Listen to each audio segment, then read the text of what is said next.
Update tayo sa epekto ng volcanic smog o VOG mula sa Bulkang Taal. Mula sa General Trias, Cavite, saksi live si Jamie Santos. Jamie. Igan, makapal na smog ang nararanasan sa ilang bayan ng Cavite ngayong gabi.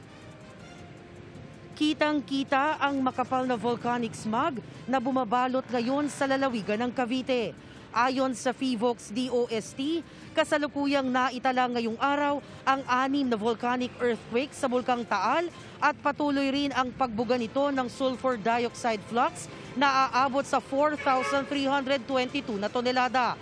Mayroon ding upwelling ng mainit na volcanic fluid sa lawa na nagdudulot ng VOG. Ilang residente ng General Trias ang nakapansin na mas kumakapal ang smog ngayong gabi na nagsimula raw makita alas 7 ng gabi. Kaya nga raw ilan sa kanila ang nababahala sa maaring makuhang sakit dito.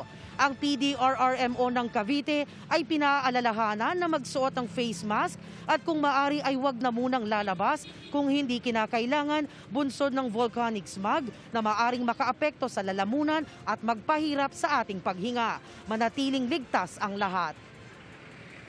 Kanina mga alas 7 na umusok na yun. Mas ngayon, mas makapal na ngayon.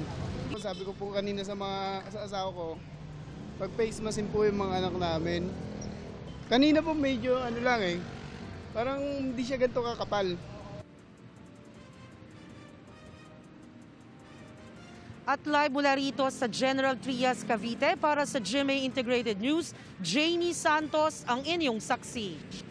Mga igan, samahan nyo kaming saksiyan ng mga balita. Mag-subscribe sa GMA Integrated News sa YouTube.